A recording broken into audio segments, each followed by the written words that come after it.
ইসরায়েলের ক্ষেপণাস্ত্র হামলার জবাবে এবার পাল্টা আঘাত হেনেছে ইয়েমেনের হুতি গোষ্ঠী। ইসরায়েলের রাজধানী তেল আবিবের প্রধান বিমানবন্দর সহ একাধিক স্থানে ক্ষেপণাস্ত্র ও ড্রোন হামলা চালানোর দাবি করেছেন তারা। এছাড়া ইয়েমেনের হুতি বিদ্রোহীরা লোহিত সাগরে একটি বাণিজ্যিক জাহাজে হামলার দায় স্বীকার করেছে।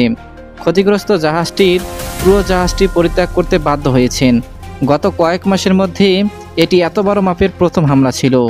ইরান সমর্থিত এই বিদ্রোহীরা জানায়, ইসরায়েলে নোঙর করার কারণে গ্রিসের মালিকানাধীন ও লাইবেরিয়ার পতাকাবাহী ম্যাজিক সিস নামের জাহাজটিকে তারা ক্ষেপণাস্ত্র, ড্রোন ও মানববিহীন নৌযান দিয়ে লক্ষ্যবস্তুতে পরিণত করেছে।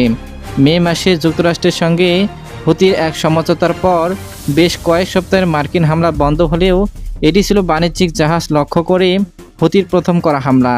গোষ্ঠীর সামরিক মুখপাত্র ইয়াহিয়া সারি এক ভিডিও বার্তায় বলেন, হুতি সশস্ত্র বাহিনী রবিবার ম্যাজিক সিস জাহাজটিকে দুটি মানববিহীন নৌযান, 5টি ব্যালিস্টিক ও ক্রুজ ক্ষেপণাস্ত্র এবং 3টি ড্রোন দিয়ে লক্ষ্যবস্তুতে পরিণত করেছে।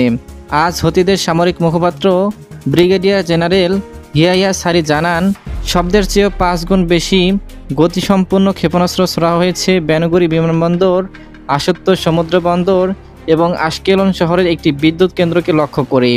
এছাড়া দক্ষিণাঞ্চলীয় শহর এইলাত বন্দর লক্ষ্য করে পাঠানো হয়েছে 8টি বিস্ফোরকবাহী ড্রোন। আল মাসিরা টিভিতে প্রচারিত এক বিবৃতিতে ইয়াহিয়া সারি দাবি করেন, সব ক্ষেপণাস্ত্র ও ড্রোন সঠিকভাবে লক্ষ্য আঘাত হেনেছে। ইসরায়েলি ইন্টারসেপ্টরগুলো তা প্রতিহত করতে সম্পূর্ণরূপে ব্যর্থ হয়েছে। হুতিদের সামরিক মুখপাত্র ব্রিগেডিয়ার ইয়াহিয়া সারি আরও বলেছেন, যতদিন পর্যন্ত ইসরায়েলি বর্বর বাহিনী গাজায় তাদের বর্বরতা বন্ধ না করবে, ততদিন পর্যন্ত ইয়েমেনিদের এই হামলা অব্যাহত থাকবে। এর আগে সোমবার ভোরে ইয়েমেনের হুদায়দা, রাশিসা ও সাইফ বন্দরে ক্ষেপণাস্ত্র হামলা চালিয়েছে ইসরায়েলি বাহিনী।